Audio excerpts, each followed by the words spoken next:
Hey, sweetie, what do you think of our new car from Carvana? Think it can handle our busy family? Well, we have 7 days to see. First, we can take the scenic route to the beach and stargaze through the moonroof. We'll see if your drums fit in the trunk. Then we can pick up Mommy's friends and check out that legroom. And we should really visit Grandma. She's getting up there. That's like a whole lifetime in 7 days. And like one busy family. With our 7-day money-back guarantee, you can confidently shop for cars 100% online. Visit Carvana.com for all terms and conditions. We'll drive you happy at Carvana. It's Saturday the 19th of August. I'm Ciara Evans, and this was a week that saw the NHS week off to a bad start. More rows over the BB barge, Donald Trump indicted again, and tributes to the chat show king. Grab a cup of something hot, put up your feet, and get up to speed on the 7 biggest stories of the week. This is the Standout 7 from the Smart 7. It's news, but not the news. This week was NHS week, but it didn't go particularly well as waiting lists continued to climb. New figures show that 7.6 million people in England were waiting to start routine hospital treatment in June. That's up 100,000 in just a month. Nonetheless, Health Secretary Steve Barclay decided to turn his attention to Scotland and Wales, where he claimed the situation is even worse. He called talks with the developed governments and says he's open to offering Scottish and Welsh patients access to private hospitals in England to clear up the backlog. Shadow Education Secretary Bridget Phillipson says Steve's not one to talk. I think the last person that anyone needs a lecture from on how to manage the NHS is Steve Barclay. I mean, this is the man that has presided over the worst strikes in NHS history. Monday saw Rishi Sunak arrive back from his Taylor Swift-themed California holiday and face his long to-do list. With waiting lists stretching out and the NHS missing targets for cancer appointments, the government floated a plan to scrap 7 of the 10 existing targets. Health Secretary Steve Barclay said any changes would be based on expert advice. We're diagnosing earlier, we're treating more people, and the survival rates are improving. But what we want to ensure that the targets we have are focused on outcomes rather than the process of whether someone's had a check. Labour leader Sir Keir Starmer was also back from holidays, but the new NHS plan doesn't impress him much. Under the last Labour government, we had targets, we hit those targets, we didn't walk away when the going got tough. With this government, what you've got is targets that they repeatedly failed to hit, and now what they're doing is moving the goalposts. And in case you thought the strikes were over, junior doctors were not happy with Rishi's first and final offer, so they're planning to pick up the placards once again. Co-chair of the British Medical Association, Dr Robert Lawrenson, says they won't back down. Junior doctors are resolute in defending their profession and defending our pay. We've lost so much over the last 15 years that enough is enough, and doctors are prepared to stand up to this government. Rishi himself popped into a hospital in Milton Keynes as part of NHS Week. He announced 900 new beds as part of his plan to reduce the record waiting list with an investment of £250 million to boost winter capacity, a move that Shadow Health Secretary Wes Streeting described as a sticking plaster. Rishi was also adamant that it's the strikes and not the 40,000 NHS vaccines that have caused the waiting list to grow.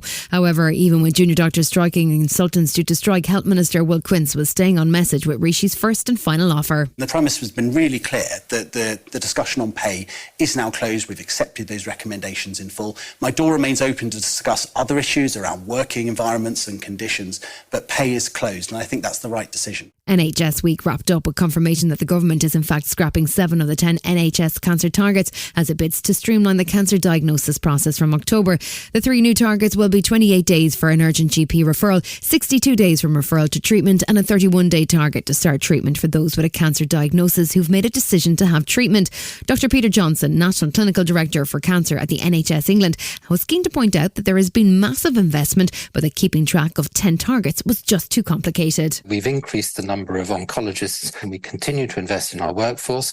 So we are increasing the cancer workforce. It's never as quick as it needs to be. We've more than doubled the number of people being referred in for investigations over the last 10 years. And I'm afraid we haven't kept pace with that, but we are investing heavily to try and get us out of this situation.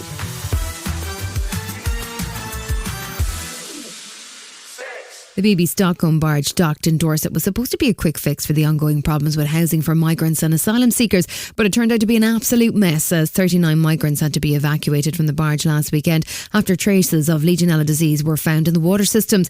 Testing for the bacteria was carried out at the end of July, but the results didn't come back until shortly after the first migrants had boarded the barge. Refugee and asylum specialist Louise Calvi says the whole situation is just unacceptable. I can't fathom why people were moved onto that barge without those test results being back. And I think it's indicative of the government seeing this whole barge exercise really as a publicity stunt. Professor Dame Jenny Harries, the Chief Executive of the UK Health and Safety Authority, weighed in on the barge and its hazardous water systems on Monday as she explained that Legionella doesn't always pose a threat. This is quite a common finding and it's quite complex. Just finding Legionella does not necessarily mean there is a significant risk to human health, and it is primarily the responsibility of the operator to ensure that that is fully managed. As the asylum backlog continues to build, the former Home Secretary Priti Patel has been complaining that migrants are being housed on a disused RAF base in Essex, and Labour's Peter Kyle says the situation is increasingly out of control as the government is failing to properly process applications. We are going to have an enormous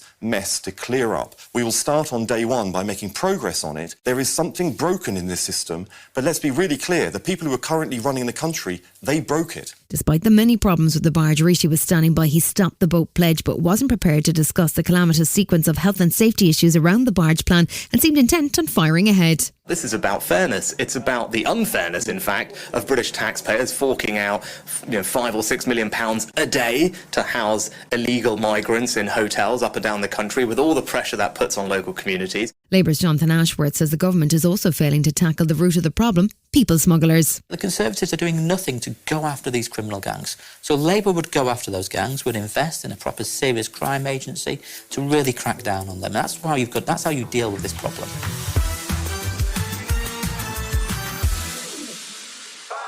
Donald Trump has been hogging the spotlight all week once again in the US. But this week began with more news on Hunter Biden, the Republican Party's obsession. US Attorney David Wise was appointed by Donald Trump and has spent 5 years investigating Hunter and finally agreed a plea deal on unpaid taxes and a gun charge. But the deal fell apart in court. Last Friday saw Wise granted full special counsel status by US Attorney General Merrick Garland. And you think that maybe that might make the Republicans eager to keep Donald Trump happy. Well, that wasn't the case. Texas Republican Senator Ted Cruz, who previously requested special counsel protections for Wise, now says it's an awful appointment. Well, this appointment is camouflage and it's cover-up. I think it's disgraceful. Listen, David Weiss was the U.S. attorney handpicked to lead this investigation, who spent the last 5 years covering it up. Monday evening saw the long-awaited Georgia indictment for former President Trump. He and 18 others, including Rudy Giuliani, Mark Meadows and former White House lawyer John Eastman, have been charged on counts of racketeering and conspiracy to overthrow the election. Racketeering is punishable by 20 years in prison. Georgia's Fulton County DA Fannie Willis says that she wants a trial date within the next 6 months. As is the normal process in Georgia law, the grand jury issued arrest warrants for those who are charged. I am giving the defendants the opportunity to voluntarily surrender no later than noon on Friday, the 25th day of August, 2023. So the front-runner for the Republican nomination, Donald Trump, is now a quadruple indictee. He has to turn himself in, along with 18 co-conspirators, by next Friday. But he's promising a dramatic and comprehensive presentation on Monday at his Bedminster Golf Club, which will prove election fraud in Georgia, a claim that has once again been rubbished by Republican Governor of Georgia, Brian Kemp.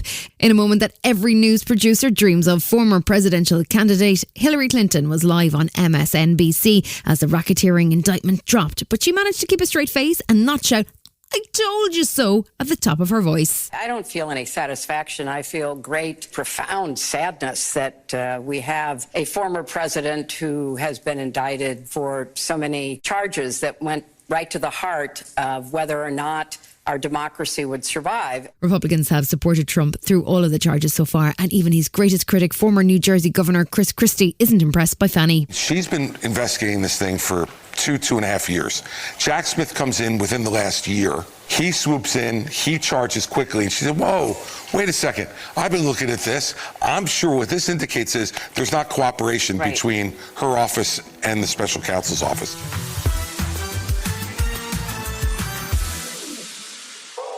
The death toll from the wildfires on the Hawaiian island of Maui continued to rise all week, with more than 110 bodies already recovered. There are still many more unaccounted for, and Maui Police Chief John Pelletier says the fire's intensity has made it difficult to identify remains. The remains we're finding is through a fire that melted metal. We have to do rapid DNA to identify them. The fires practically leveled the tourist town of Lahaina on the west of the island, destroying more than 1,000 residential homes and many local businesses. Hawaiian Governor Josh Green says the monetary loss from the fires is huge. The losses approach $6 billion in estimate. The extraordinary thing is to have this leadership from D.C. They can begin to look at how we can rebuild, but also how we can get resources to our people who have lost almost everything. The island of Maui has a number of famous residents, including Mick Fleetwood of Fleetwood Mac, who owned a bar and restaurant that was destroyed. He's already flown aid in for his workers and their families. Oprah Winfrey also lives on Maui part-time and has been helping efforts on the ground. In a week or two, all the cameras will be gone and the rest of the world is going to move on with their lives. And we're all still going to be here trying to figure out what is the best way to rebuild. Thursday saw the head of the Emergency Management Agency in Maui, Herman Mandea, resign. He's been under pressure because of the decision not to sound the alert sirens as the fire spread. He said he was worried that people would flee towards the mountains and straight into the path of the fire. There was also a grim warning from Hawaii Governor Josh Green that the wildfire might not be an isolated incident. It was a fire hurricane. And I want to warn the entire planet about this. We have to all do right now, what we can to stop global warming and reverse it. So to come on the Standout 7, Ice Cube stands up for his neighbour and we pay tribute to the king of talk shows. Right after this. Hey, babe, what you got there? This is a check from Carvana. I just sold my car to them. I went online and Carvana gave me an offer right away. Then they just picked up the car and gave me this. Oh, that's a big check. Well, obviously you could put this towards your next car, or we could finally get that jacuzzi, or I could start taking tuba lessons, or I could quit my job and write my memoir. Or I can put it towards my next car with Carvana. Sorry, your check, not mine. Sell your car to Carvana. Visit Carvana.com or download the app to get a real offer in seconds.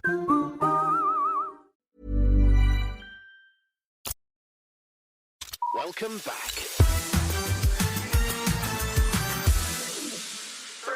More details emerged on Wednesday about the apparent Russian spy ring that had been operating in the UK. Scotland Yard had disclosed that 5 people, 3 men and 2 women, were arrested on suspicion of an offence under the Official Secrets Act on February 8th, and 3 of them have now been charged by the Met Police with identity offences.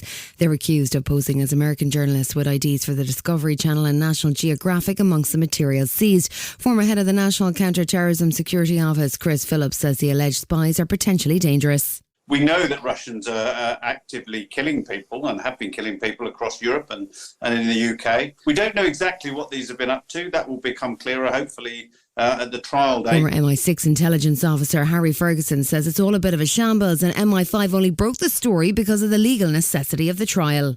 If these guys were agents at all, just looking at the way they're set up, the amount of time they've been in the country and the fact they possessed just that sheer number of forged documents suggests they're what we call in the trade facilities agents. What you're really after are the intelligence agents. They're the ones who are going to make the contacts and steal your secrets, and we don't seem to have any leads in that area at all.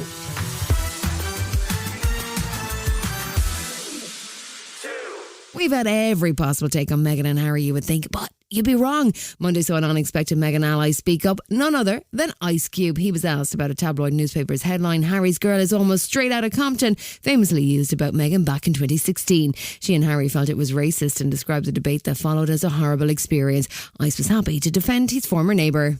Some great people that come out of Compton.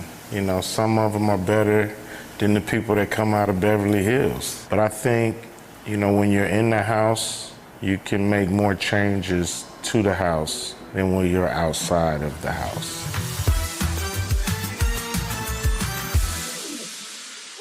The UK lost another showbiz legend on Thursday with the death of interviewer extraordinaire Sir Michael Parkinson. He was quite simply the king of TV from 1971 to 2007, with over 2,000 celebrities facing him for a gentle but firm inquisition. There were tributes from big names and former guests, including Michael Caine, Elton John and Angela Rippon. He was 88 years of age and passed away after a short illness in the company of his family. This is one of the most dramatic moments when George Michael gave him his first interview after his LA arrest back in 1998. Rest in peace, Michael. I can remember being 8 or 9 years old and my mum would allow me to stay up only to watch the Parkinson show. She thought it would be a bit of quality watching. She probably wouldn't have been quite as thrilled if I had to take my willy out to get on here. You've been listening to The Smart 7. We'll be back tomorrow at 7 a.m. Hit that follow button and have a great day.